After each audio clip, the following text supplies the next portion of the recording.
ఈరోజు నేను కరీంనగర్కి వచ్చి టీచ్ ఫర్ చేంజ్ ద్వారా 20 గవర్నమెంట్ స్కూల్స్లో స్మార్ట్ క్లాస్ రూమ్స్ పెట్టడం నాకు చాలా చాలా సంతోషంగా ఉంది. మేము ఇప్పటికే 500 స్కూల్స్లో ఉన్నాం స్మార్ట్ క్లాస్ రూమ్ ద్వారా. మోర్ దెన్ 36,000 స్టూడెంట్స్ డైరెక్ట్గా గవర్నమెంట్ స్కూల్లో మేమున్న స్టేట్స్లో ఆంధ్ర, తెలంగాణ, కర్ణాటక, చెన్నై, తమిళనాడులో నుంచి మేము ఇన్ని స్కూల్స్లో ఉన్నాం.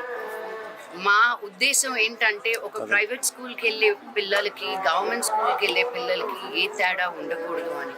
క్వాలిటీ ఎడ్యుకేషన్ అనేది అందరికీ దక్కాలని. India is the youngest country today in the world.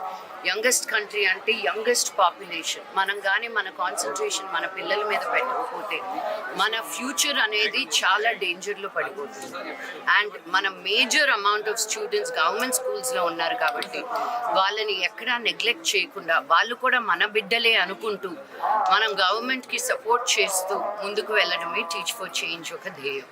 So ఈరోజు మేము ఇక్కడ 160 స్టూడెంట్స్ ఉన్నారు.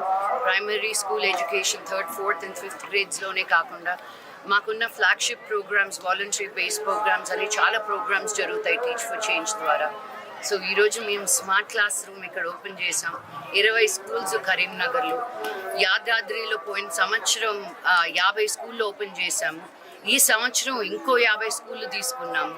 ఇలా వేరే వేరే డిస్ట్రిక్ట్స్, బలహీనంగా ఉన్న డిస్ట్రిక్ట్స్కి వెళ్ళి, అంగన్వాడీ డిస్ట్రిక్ట్స్కి వెళ్ళి, ట్రైబల్ డిస్ట్రిక్ట్స్కి వెళ్ళి మేము హెల్ప్ చేయాలనేది మా ఉద్దేశం.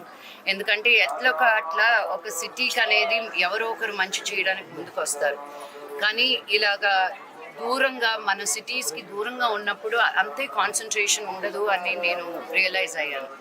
సో మన అందరినీ కూడా మేము ఉన్నాము, టీచ్ ఫర్ చేంజ్ ఉంది, మీరు కూడా ఇంపార్టెంట్ అని తెలియజేయడానికి నేను కూడా స్మార్ట్ క్లాస్ రూమ్స్ ఓపెన్ అయిపోయిన తర్వాత వచ్చి ఇలాగా మీ అందరితో మాట్లాడడం జరుగుతుంది. నాకు మీ సపోర్ట్ కావాలి.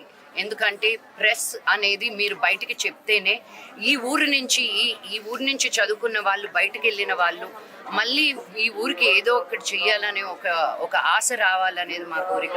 మేము కొంతవరకు చేయగలుగుతాము. తర్వాత మనం అందరం కలిసికట్టుగా చేస్తేనే ఒక చేంజ్, ఒక డిఫరెన్స్ అనేది మనం క్లారిటీగా చూడగలుగుతాం. సో కరీంనగర్ నుంచి వెళ్ళిపోయి యుఎస్లో, యూకేలో, కెనడాలో, వరల్డ్లో ఎక్కడున్నా come back, take care of one government school so your town, your city can get better to give back to the world at large.